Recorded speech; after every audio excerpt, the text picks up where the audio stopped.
Episode 7: Parenthood and Mentorship. Another spiritual conversation with the Keeper of Knowledge took place on a large elevation, next to which a majestic, wide river flowed. Although this place was not far from the city, there was no one around for 100 meters except for a small group of disciples gathered around the figure of the sage. Occasionally, the outlines of small fishing boats could be seen in the distance, sailing along the current. The sun disk illuminated the sky, and the clouds drifting across it sparkled with orange and pink flashes, as if speaking to everyone about the impending heat of the summer day giving way to a pleasant evening coolness. The air was filled with the scents of meadow flowers, and the distant sound of water splashing and the chirping of insects could be heard. The group of students was relatively small, but everyone present was fully committed to their spiritual quest. The proximity of the teacher inspired and motivated them to move forward, to engage, and to continuously progress. They all understood that right now they had the opportunity to ask the sage all the questions they were curious about, reflect on the answers received, and delve even deeper on the path of discovering the truth. Today, the subject of the conversation was a complex, multidimensional topic that touched upon the questions of the embodiment of the immortal soul on earth, conscious birth and upbringing of children, as well as mentoring and assisting others on the spiritual path. Teacher, I have a question. It may sound strange, but it's the realities of our time, began the fair-haired woman with blue eyes, her voice slightly faltering. She looked at the sage with doubt, as if unsure if she could even ask such a question. Nowadays, in vitro fertilization is widely practiced. She quickly lowered and raised her eyes again, trying to gauge the keeper's reaction. His face remained remarkably calm and friendly, and mischievous sparks gleamed in the depths of his gaze. Encouraged, the disciple continued more confidently. I have the impression that it is even more popular than natural conception. But how should we view such a method according to God's laws? What kind of souls incarnate in these children, and is IVF acceptable? The mischievous sparks in the sage's eyes ignited with renewed power. Irina, soon children will be born entirely from test tubes, and the old method will soon become obsolete, he replied in a half-serious tone, astonishing the disciples with how effortlessly he discussed such complex and controversial matters. And he began to explain, why should a woman suffer, endure torment, and then have to endure a long illness afterwards? It makes a woman feel bad. That's why it's safer to grow children in test tubes. The keeper's words were met with an excited mumble from the disciples, who did not expect such an answer. But teacher, what about the soul? Irina asked in confusion, expressing sincere bewilderment. Because this method of conception, it's unnatural. Won't it lead to attracting some dark soul? The soul enters the body at the moment of birth, the sage gently explained. Before that, there is only the fetus, the physical embodiment carrying only the parent's genes, but it doesn't yet have a soul. So, does that mean abortions aren't considered killing? Irina guessed, unable to hide her vivid emotional reaction. Exactly, the sage confirmed unequivocally. A woman should approach the birth of a child consciously, and if she understands that it's not the right time, it's better to have an abortion. At that moment, a girl with fiery red hair and endearing freckles on her cheeks raised her hand. Can parents somehow influence what kind of soul their child will have? Perhaps. Can they somehow choose the timing to attract a light soul? She asked, staring expectantly at the sage from beneath her long red lashes. It is possible, Angelina, the Keeper of Knowledge smiled. For example, in ancient times, priests would choose the right astrological aspects for conception and birth. And now, parents simply need to pray and dwell in an elevated state to attract a light and pure soul. Satisfied with the sage's answer, the young woman nodded, while a woman in her 40s with attentive gray eyes raised her hand. Teacher, does it mean that in the modern world, very few people actually think about the soul of a future child? She asked with hints of regret and sadness. If you think about it, usually people engage in sexual activities under the influence of alcohol, often after scandals and fights. And it is at that moment that children are conceived. Doesn't this also have a negative impact? Yes, Tatiana, you are right, the keeper nodded. For many people, all of this happens in a drunken and ugly state, surrounded by demons and other evil entities. Just think about weddings. There is so much envy, negativity, and malevolent entities gathering around people that only bad souls are attracted.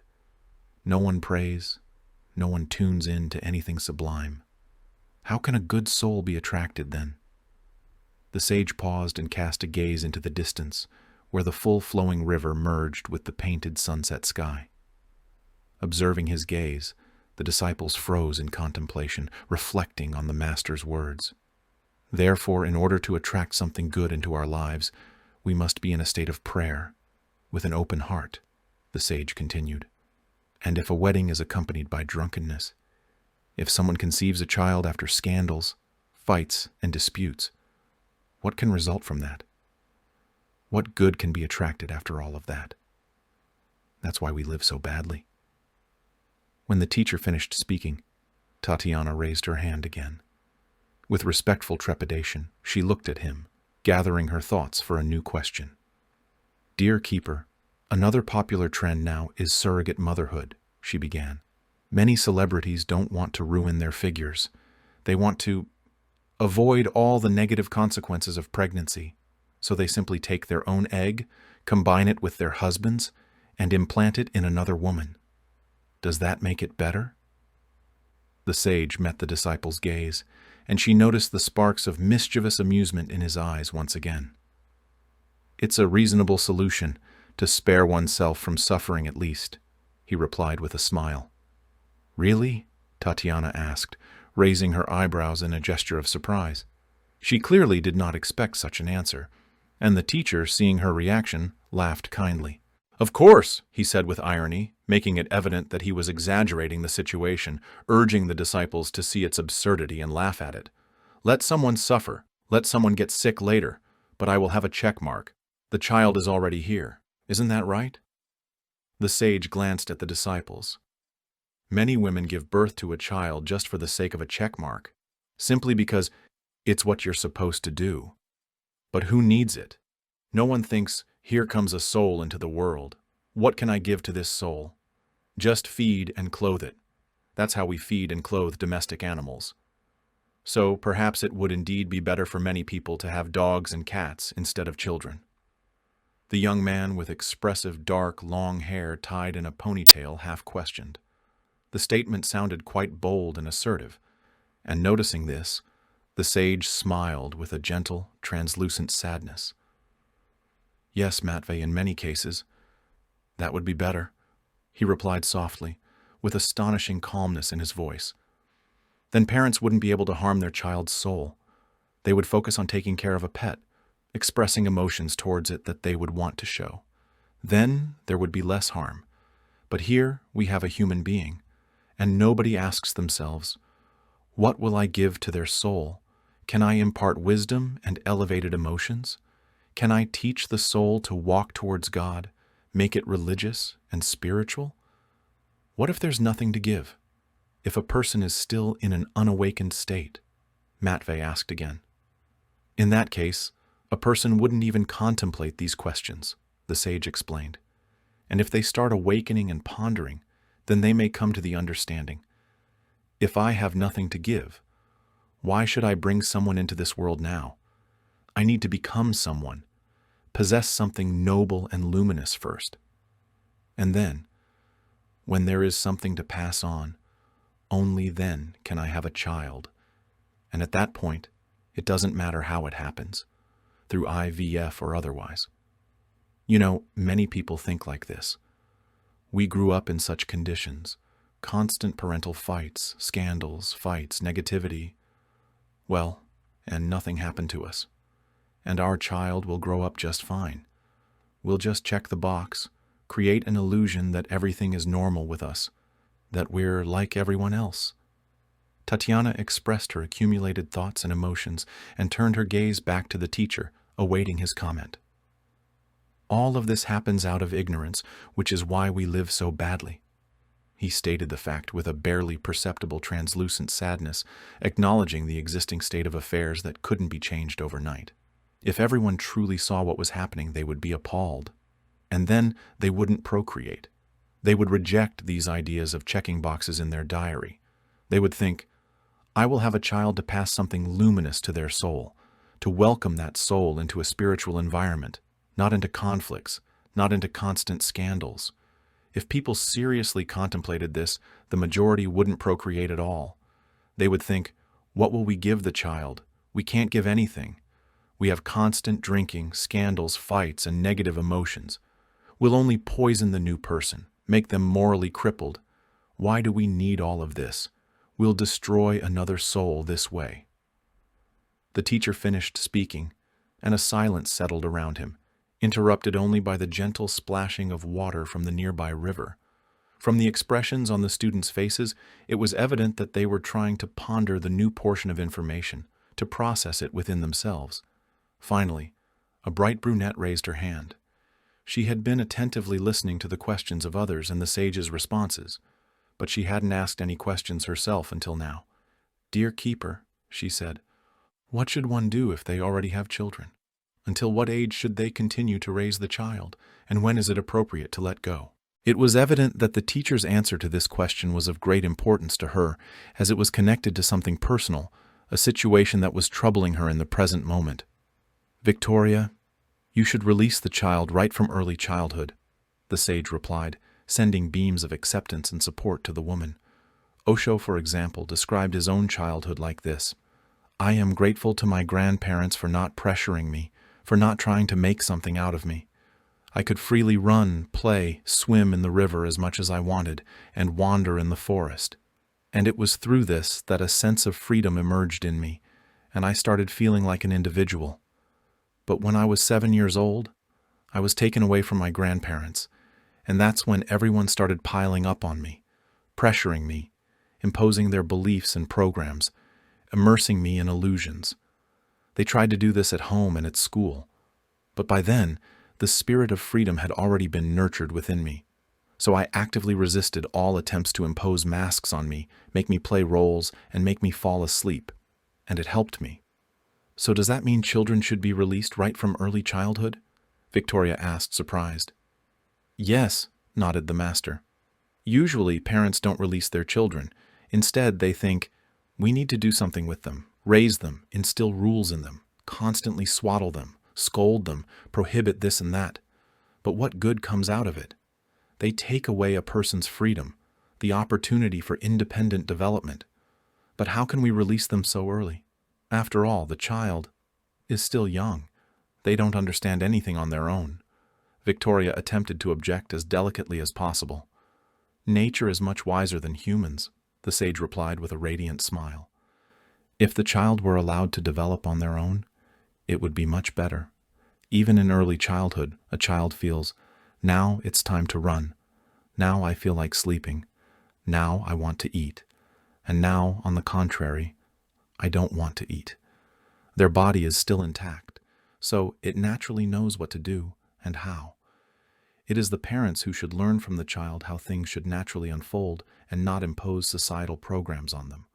But parents think, it is my duty to swaddle the child, instill certain rules in them, make them obedient so they don't have their own opinion, punish them, put them in a corner, deprive them of any freedom. They fail to realize that in doing so, they only cripple the person." "But does that mean parents should have no influence on the child at all?" Irina clarified. "What if it is positive influence?" "Of course one should strive to surround the child with a spiritual atmosphere," the sage answered, "so that something light is constantly happening around them. Engage in spiritual practices in the child's presence, so they see how it's done. After all, they imitate everything they see. But if all they see are scandals, tantrums, and drunkenness, what will they imitate?"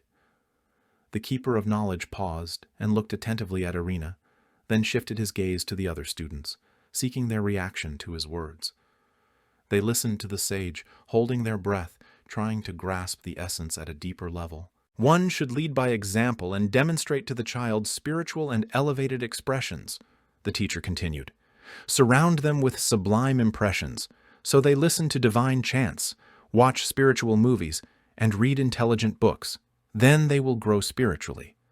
But what kind of impressions do they usually encounter?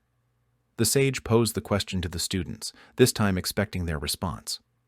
I think children nowadays are heavily immersed in their gadgets, Tatiana expressed her opinion. And parents only encourage it.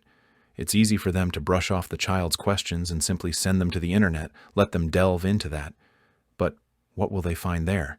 It seems like a big landfill to me. Tatiana ended her statement with more emotion, accompanying her words with expressive gestures. On the internet, there is both good and bad, the sage calmly commented.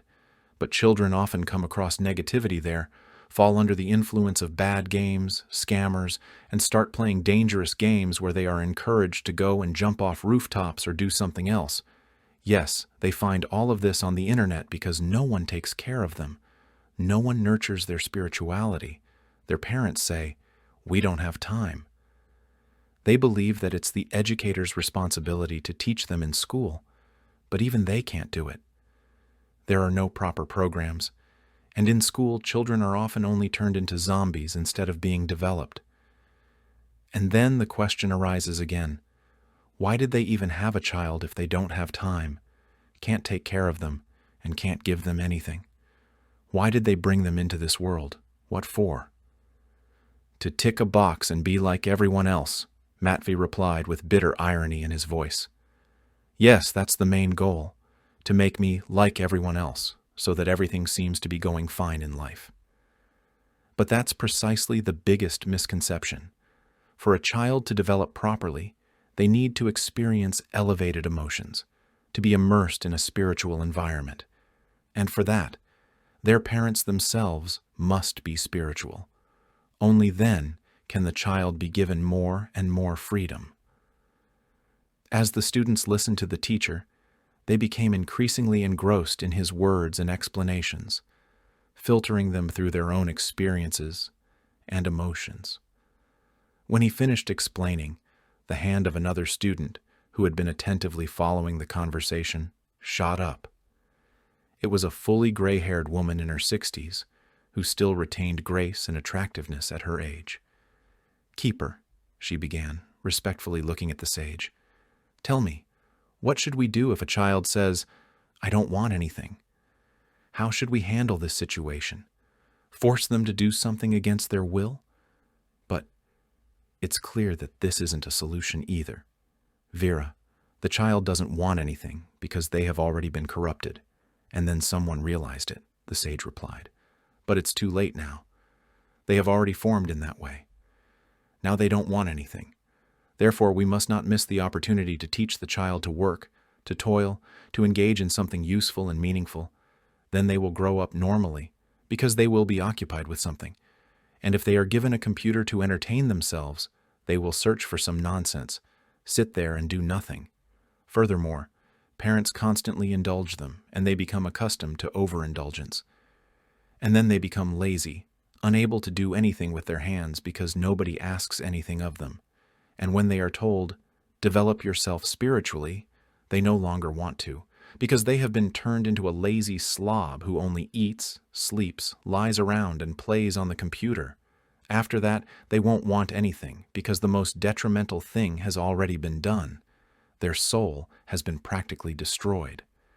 Instead of having them clean up from a young age, wash dishes, help their mother and father, their elderly grandparents, find some additional work so they can work and do something. The child should learn from childhood to work and help others. And, having listened to the teacher's explanations, Vera nodded and raised her hand again. "Teacher, I remembered Nekrasov's poem, 'Peasant Children,'" she said. "May I read it? There's a very relevant moment in it, just like what you said." The sage kindly nodded to the student, gesturing to show his support for her initiative. The woman then began reciting.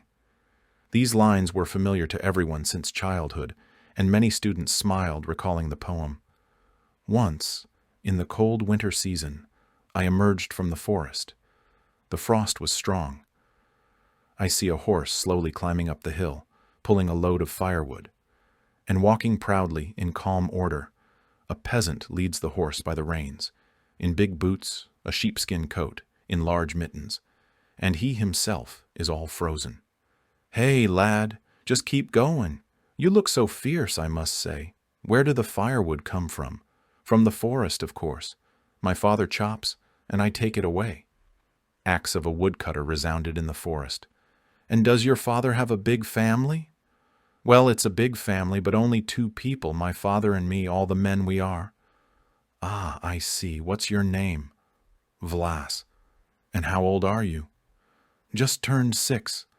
"Well, dead," the little boy shouted with a deep voice, yanking the reins and briskly walking away. The teacher spoke up after Vera finished reciting the poem from memory. "A very good example indeed. Notice how a child reasons at the age of 6. He already sees himself as a man who should help his father, mother, and provide for a large family. He already works, not idling on the stove. That's the kind of upbringing we need. In the past, one man could support 11 children and elderly parents who had no pensions. Families used to be very large, 10 or more children, and the wife didn't work. She took care of the household. The man provided for everyone. He was considered normal. And why? Because from the age of 6, he already helped his father, his family, and worked. But times have changed now, Angelina interjected, shaking her mane of red hair. We don't need to chop firewood, work so much in the fields, or tend to the stove. Life has become easier. Yes, it's easier, but it turns out that nowadays they turn a child into a parasite. Sit, lie down, we'll feed you, don't move, don't run. Here's a computer, play with it. That's how egotists and parasites are raised, who spend their whole lives depending on their mother and demanding that she provide for them. And when she tells them later, engage in spirituality, start a business, or do something, they no longer want anything. They no longer need anything.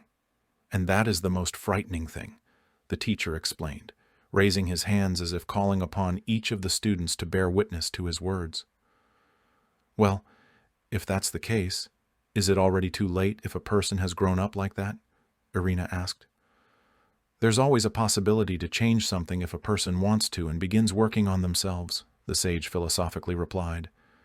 But in practice, it's very difficult to awaken the soul of such individuals, and they themselves don't want anything. That's why we must think in advance about what we instill in our children. We need our children to help their mothers, fathers, grandparents, and people around them from a young age. We need to raise them in a way that they strive to do something greater, provide assistance to others within their means, learn to work rather than laze around on the couch. When the sage finished speaking, Tatiana raised her hand again.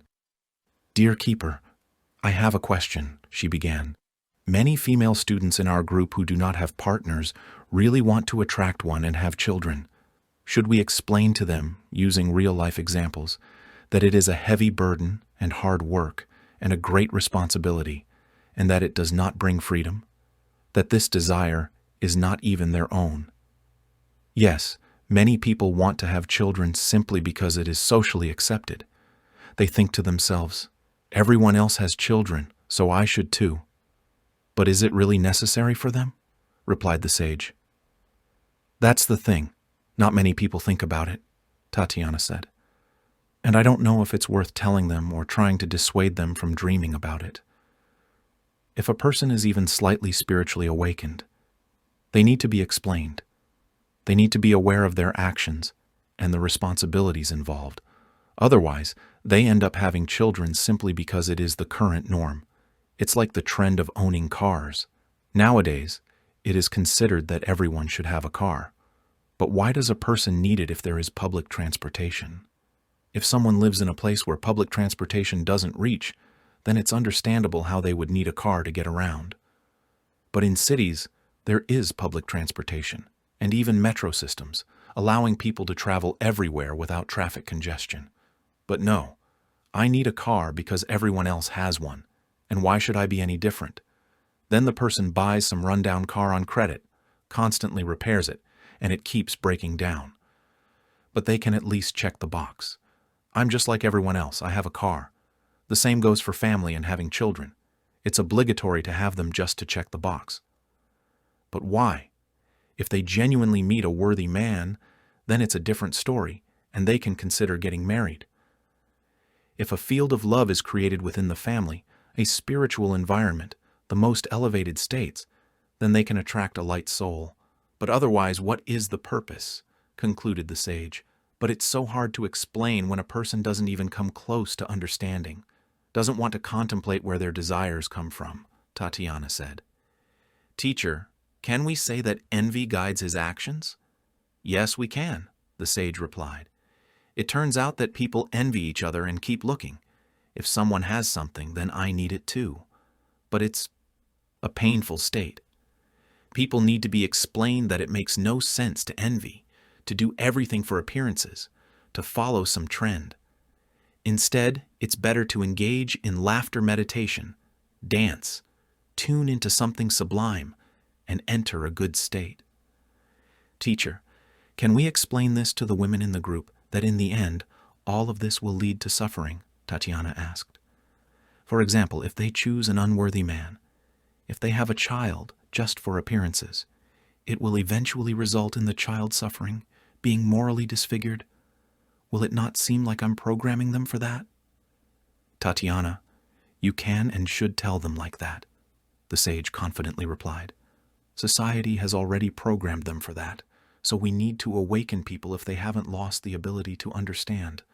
Unfortunately, girls are not taught how to choose the right man, and the program that they should marry the one who confesses love first is ingrained since childhood. That's why some drunkard or hustler approaches them, and the girl already thinks, oh, finally, what happiness. I now have a man like everyone else. Then a child is born thoughtlessly, unconsciously. And the child also grows up to be a drunkard like the father, constantly witnessing scandals and negativity. But the program is fulfilled. I have a husband like everyone else, and I have children. That's how they live and do everything just for appearances. They need to be explained not to do it that way. After hearing the teacher's response, Tatiana looked at him gratefully. Her eyes now sparkled with understanding, and it was evident that the disciple was ready to convey the realized truths further, to share them in her group in her city. Meanwhile, Irina raised her hand. Teacher, here's a question, she began. If a person, for example, is poor and has no money, and they live in such a way that they most likely never will, does it mean they shouldn't have a child? Or, for instance, if a woman can't find a decent man for herself, what should she do? Live alone her whole life? How should one think in such cases? Victoria's sincere question was met with universal interest, and all the students froze, holding their breath, waiting for the sage's answer. He looked at the gathering with a glance that flickered with shining sparks. Well, if there's no money for a decent good car, a person buys some old wreck, and it immediately starts falling apart. Something comes loose, something else breaks, and they keep going through the trouble, fixing it. What do you think? Is it necessary for them? He looked at the student questioningly, inviting her to draw an analogy. Are you suggesting that the same goes for a partner who is an alcoholic, and for a child born just for appearances? The sage smiled and nodded, confirming the girl's suspicion. If you're going to buy something, buy a good car. If you're going to get married, marry a person of all measures and virtues. If you're going to raise a child, do it in a spiritually elevated atmosphere. Then it's possible. But to settle for just anyone, to have a child for the sake of appearances, and then suffer and struggle for the rest of your life, that's not something you should do. It's better to develop, elevate yourself to a higher level, attract a worthy person. Then you can think about a child when you have something to offer, when they can grow up in a loving and nurturing family. Having finished the explanation, the keeper once again scanned the students with his gaze, awaiting new questions. Angelina's hand shot up. It was clear that she had been eagerly waiting for an opportunity to learn something important. Great sage, what kind of good deeds go into God's credit book? She asked. And then, slightly hesitating, added, not all good deeds will be credited, right? Yes, Angelina, not all, the teacher confirmed. God looks at a person's emotions when they perform those deeds. For example, if a person gets scared because they were told that it's difficult for a rich person to enter the kingdom of God, and they think, God is going to do something to me, punish me, and in order to avoid that, they decide to go and give alms. So you can't do good deeds out of fear, the girl clarified. Good deeds should be done from an elevated state, from love for others, but here the person simply gets scared, thinking that they will be sent to hell, and God looks at it. They seem to be doing a good deed, but they do it out of fear, which means they are an imperfect person who doesn't understand anything, doing it in the wrong state. And does God then punish them for it? Angelina asked, trying to grasp the essence. The sage shook his head in denial. No, God doesn't punish anyone. That's not his goal. But if God sees that a person is doing good deeds without compassion, without elevated emotions, without love, but simply out of fear, for appearances, or because they fear judgment from others, it means their soul still has many lessons to learn. That's why God looks at our emotions, our motives. First and foremost, we should do good from the heart, from the soul, with an elevated state. And even if someone just thinks about doing a good deed with love, with some elevated mood, even if they only think about it, decide to do it, plan it, it is already credited to them, because God sees it. Ah, they're starting to improve, starting to understand why they are in this life. Even if they haven't done it yet, just the intention counts towards their credit. The next question came from a slender young woman with sharp shoulders, a short haircut, and high cheekbones. Dear Master, tell me, how can I find the key to myself and turn efforts into joy? She paused, carefully choosing her words to express her thoughts. Do you understand? So that the desire to perform them arises, rather than doing them reluctantly, going against a woman's nature? The teacher pondered for a moment, contemplating the answer. Alexandra, people often have a misconceived notion of what effort is and what it brings, he said, looking penetratingly at his student, and began to explain. For example, how does feminine nature manifest? Is a person always dressed well, adorned, and made up? Does femininity always shine through? Does a woman behave as she could behave, like Cleopatra, for instance? If she doesn't feel like dressing up and putting on makeup every time, or if she says, I don't know how, it means she's lazy to make the effort to vividly express her femininity. But what should one do in such a case? Alexandra asked again. If, for example, a person derives no pleasure from it, they want to experience joy from the process itself, but it's not there. The first thing to do is to simply realize one's laziness. We were raised like this because we were put to bed during quiet time, not allowed to run around, and were fed. In school, we had to sit still at our desks for hours, for years. That's why such inertia has developed. That's why it's very difficult for a person to do anything, even in feminine pursuits. We become accustomed to passivity.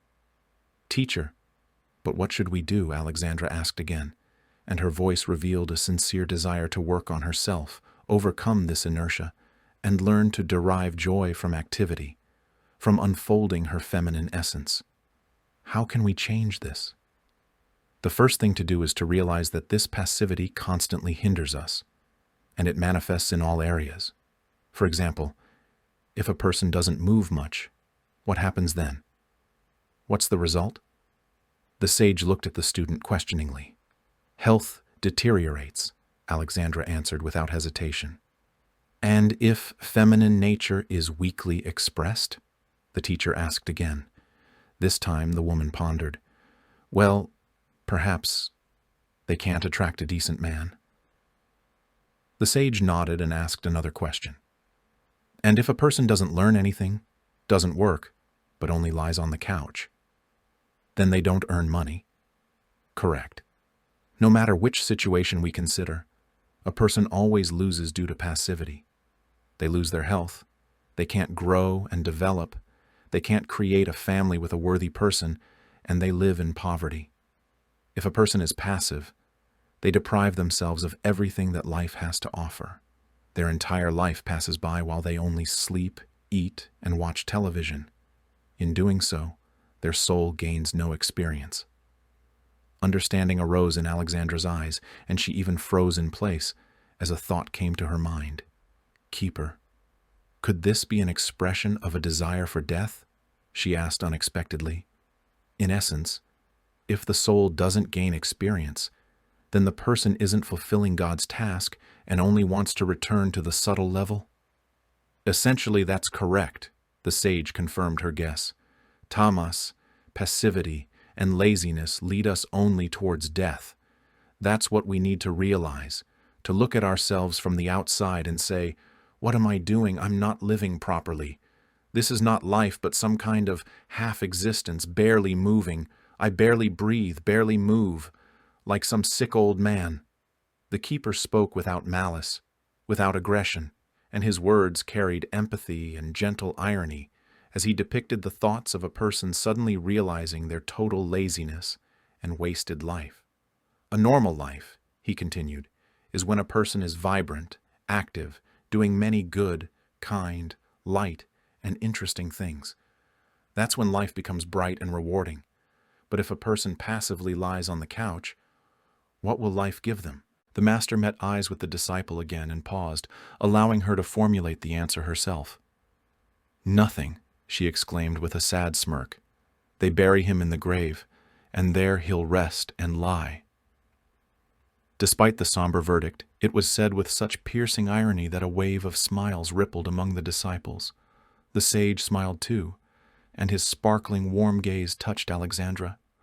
Therefore, if we realize that laziness hinders us from living, from getting something out of life, then we must also realize that we must overcome this laziness, he continued. We must make constant efforts to overcome it, to do as much joyful, light, active, positive, and constructive things as possible. That's when life will turn towards us. Then we will achieve much, do much, experience much. Teacher, am I understanding correctly that effort is the key here? Alexandra asked again. So we have to overcome ourselves each time. Exactly. The sage made an approving gesture. It is through effort that our life becomes vibrant and interesting. Otherwise, a person will just lie on the couch and indulge in their laziness, and life will pass them by. If something needs to be done, laziness prevents them from doing it. They are afraid to make an effort, and so a person remains lying on the couch with their laziness, achieving nothing. Alexandra looked at the master with sincere gratitude. Thank you for such detailed explanations, she said, her voice trembling. It was evident that the sage's words touched something deep within her soul, reaching an old wound, something she had even hidden from herself. And now, having understood herself fully, she was ready to move forward, ready to make efforts, to manifest and live a fulfilling life. The keeper of knowledge sent the disciple a wave of supportive and accepting energy, and immediately Alexandra's face began to radiate an inner glow.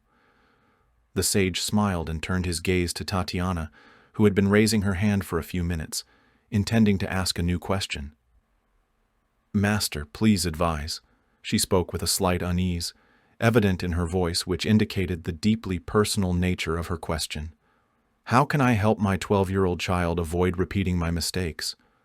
I have a daughter, and I'm very afraid that she will develop a wrong attitude towards men, towards life in general. Tatiana paused, as if hesitating whether to continue or not, but upon encountering the kind gaze of the teacher, she continued, You see, it so happened that I married an unworthy man, the first one who proposed, but back then, I believed that he loved me, and he turned out to be a tyrant and an alcoholic. I endured his abuse for a long time until I became wiser and found the strength to kick him out. And now I don't know how to ensure that my daughter doesn't adopt these patterns. It's very simple. The sage looked at Tatiana with understanding, acceptance, and support. You have to mock all those old beliefs, laugh at them, exaggerate them at every convenient opportunity. Gradually, she will come to realize that it's all nonsense, it's all rubbish, that it was all wrong. That's the example you need to set to show a new attitude towards life. Do you think it will work? Tatiana asked, no longer hiding her anxiety. Will she understand? At 12 years old, a person is already forming and can gradually absorb this information. You need to laugh at it more often, exaggerate it, and say that it's all nonsense, the sage explained. And should I explain it to her? Tatiana asked again. For example, tell her about the program society instills in us? Yes, that's necessary too, the keeper replied. Tell her how girls are influenced from an early age by the program that says, whoever comes first and confesses their love will be a prince. Hold on to that person. It doesn't matter if he's a drunkard. Fairy tales, cartoons, TV shows, they all instill these ideas. Irina suddenly raised her hand and said emotionally, "Oh, I just remembered that there are pickup artists nowadays. They are taught these 3 magical words to say, 'I love you.' They also teach these mama's boys how to manipulate a woman into having sex, what to say to make her melt on the first day of acquaintance, and go to bed with them." Irina's words caused a buzz and a few indignant remarks among the disciples. And that's why we need to mock all of this, the sage reminded them, for ourselves and for our children. We need to talk about the existence of such programs, that they are simply conditioning that influences us. We need to understand this and not follow such conditioning. If your daughter constantly sees this example, how we laugh, how we discuss these things, then she will come to realize it too. But I'm afraid she's still young and won't understand, Tatiana confessed, lowering her gaze guiltily. I don't even tell her about what we do during our sessions. Is that wrong? Tatiana, you need to talk, gradually share little by little. Start with humor, with exaggeration, the teacher gently explained. If we remain silent and don't tell them anything, how will the child learn? How will you pass on the wisdom you have gained? They will continue living with the old conditioning they were previously exposed to, or that they see on television, absorb from the internet, or learn from friends. That's what they will live by. That's why we must show them our example. If our example is vivid and active, then something will begin to change within the child. The programs will slowly start to crumble, and perhaps they too will awaken and become different people. Thank you, Tatiana said, deeply moved. I will do my best to ensure that my daughter doesn't repeat my mistakes. An atmosphere of universal support settled among the disciples. Those present looked at Tatiana with warmth, encouraging her with their gaze, and a few kind words were spoken. But the conversation continued. Irina spoke again. Dear Keeper, during the seminars, I have a strong desire to become a mentor, she began.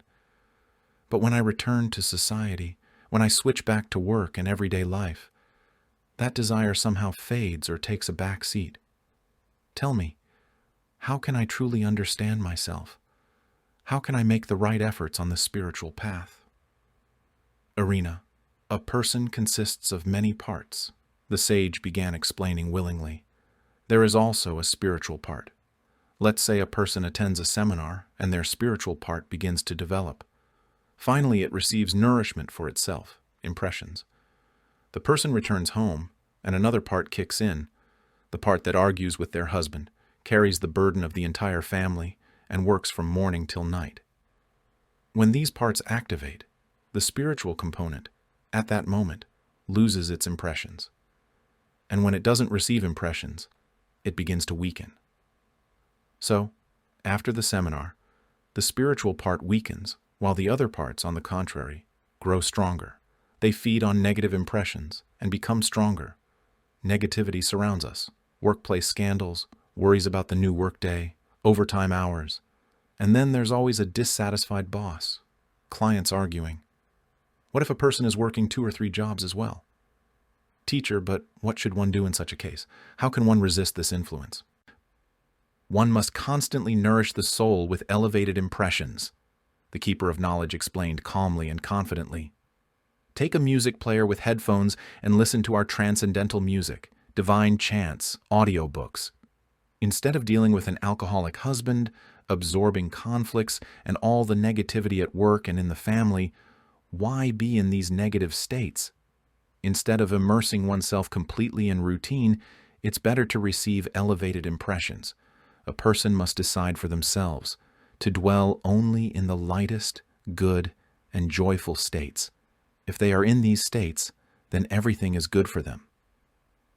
And how can one understand their path? Irina asked again, raising her deep blue eyes to the sage. Is it given to me to become a mentor? Will I be able to? The most important thing is to be in an elevated state, and from there, see where you are drawn towards. Essentially, it doesn't matter how you express yourself through kind deeds, whether you become a mentor, help the group more, or start assisting grandmothers, for example. What matters is being in this spiritual state, constantly receiving a lot of spiritual nourishment so that the soul begins to grow. If the soul grows, the spiritual part will grow and strengthen, and then it will naturally be resolved who you are meant to be. It will come on its own. Master, tell me, suddenly spoke Vera, a gray-haired disciple, after catching the teacher's gaze. Do I understand correctly that if we immerse ourselves in a blissful state, then spiritual impressions become the most important, while scandals, disputes, and the boss's shouting become unimportant to us? Exactly, nodded the master with a gentle smile. And why worry about them? I have divine chance playing here. I am in the grace of God. I rejoice in life. That has become the most important thing for us. Then we are immediately in a happy state, not getting involved in disputes or fights. We abide in a blissful state and our soul grows. That is the most important. Therefore, the most crucial thing is to think about how to receive more spiritual impressions, how to enter the most elevated, joyful, and fulfilling state. Dear teacher, asked Victoria, who had been attentively following the conversation, how can one correctly manifest elevated emotions in society? Well, so that others perceive you adequately, without unnecessary questions or suspicions. The sage mischievously looked at the young woman. It's very simple. If you are joyful, just say, "My lover promised to buy me a fur coat." The girl couldn't help but laugh, and others joined in, catching the sparkling wave of merriment. And if we enter an elevated state and tears appear, compassion, repentance, then we say, "Oh, Mom fell ill," the sage continued to explain in a more serious tone.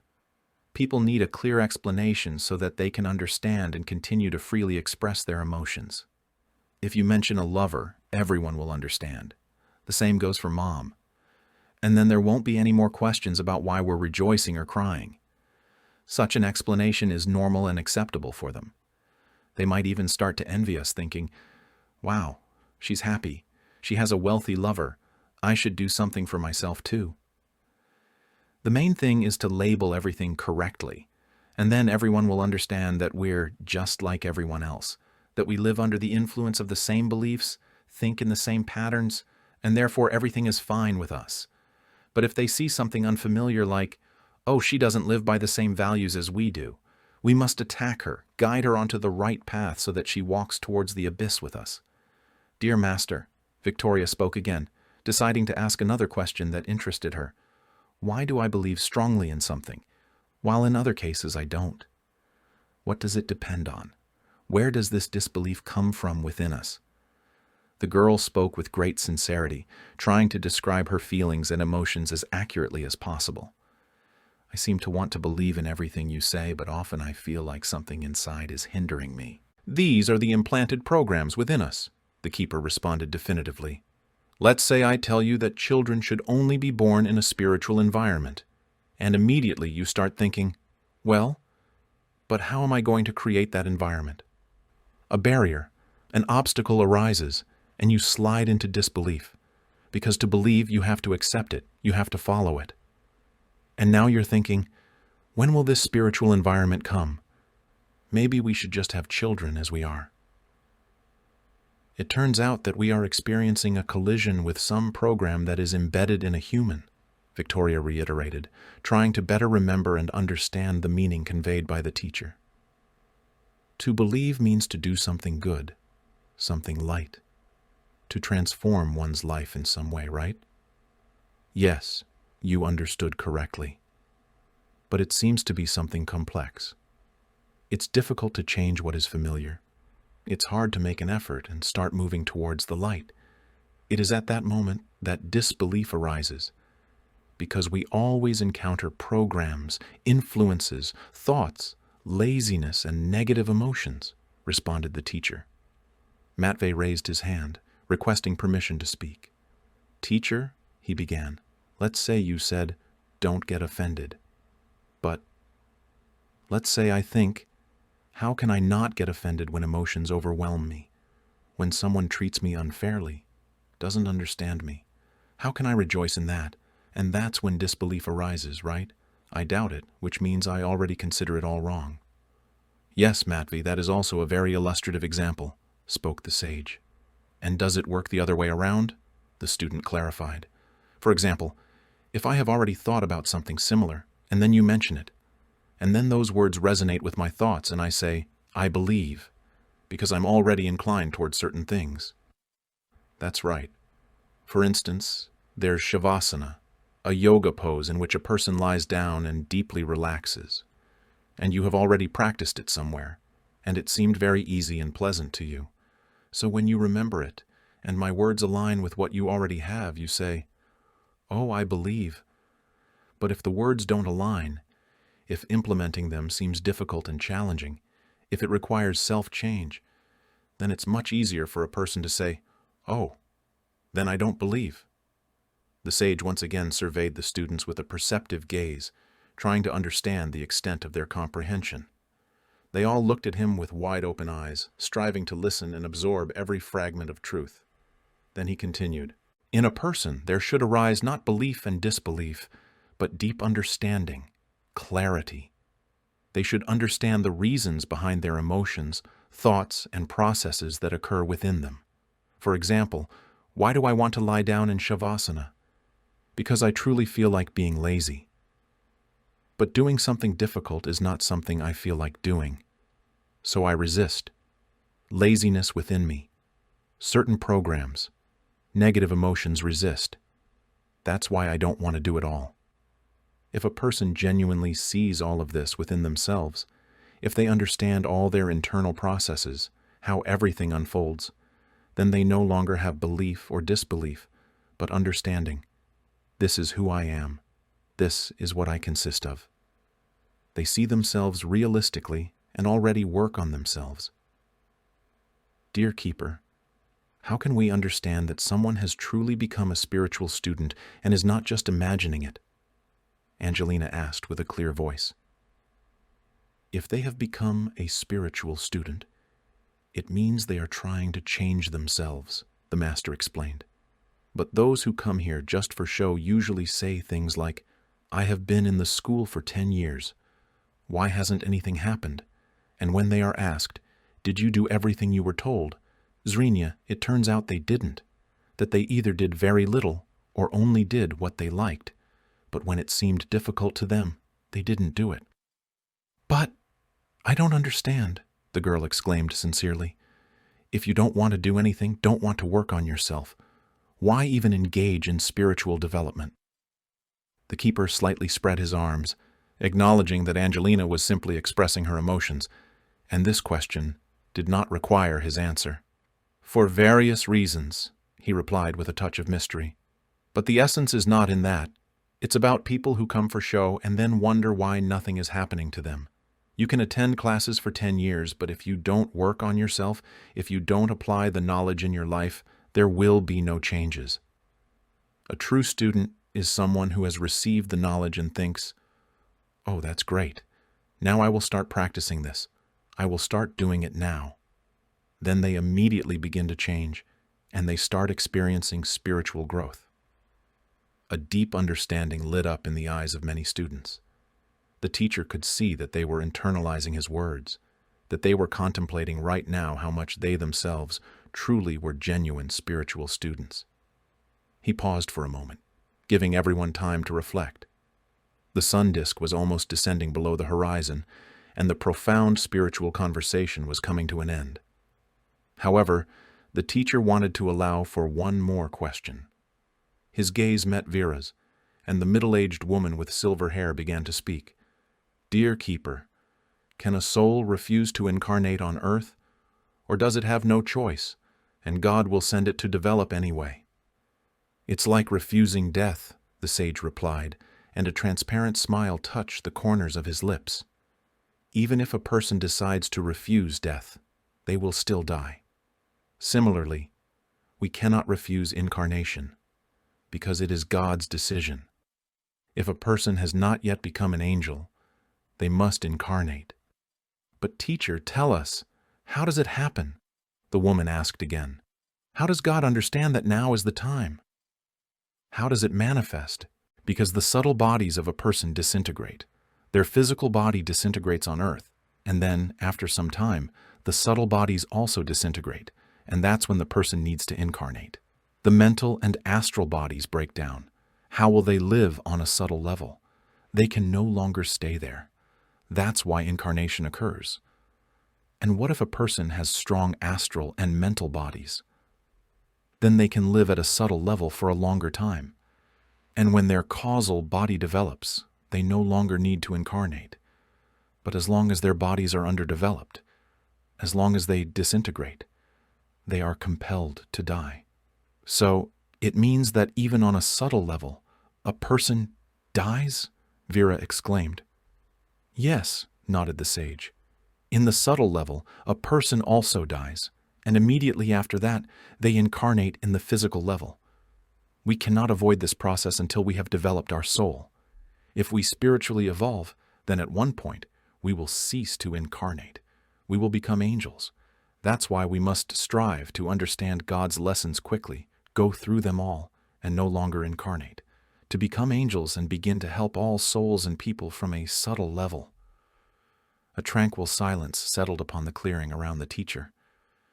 The unveiled truth appeared simple and transparent to the students, like a drop of morning dew. It carried harmony and beauty, comparable to the majestic beauty of the surrounding nature, another wondrous creation of God.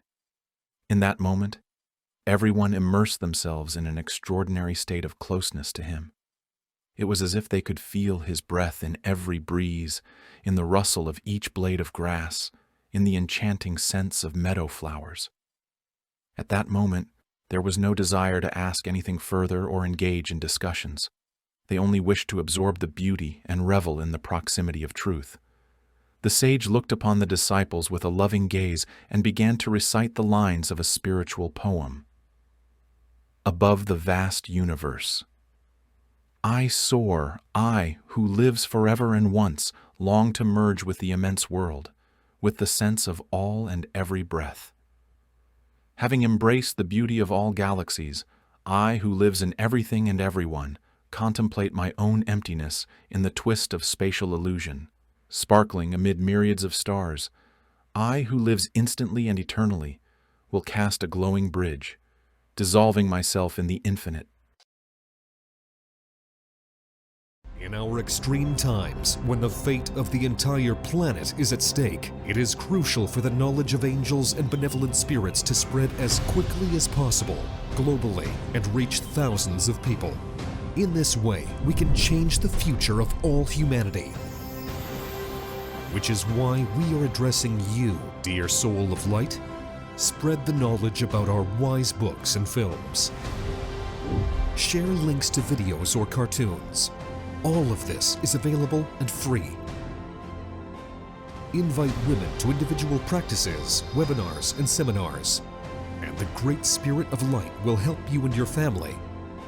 It will direct an enormous amount of energy to fulfill all your desires. Benevolent spirits and angels will assist you and your loved ones in all matters. A thread of light and love extends from your heart to the hearts of thirsty women, and the creation of good and the dissemination of enlightened knowledge throughout the world begins. Become part of the mission of light. Help people, and God will help you.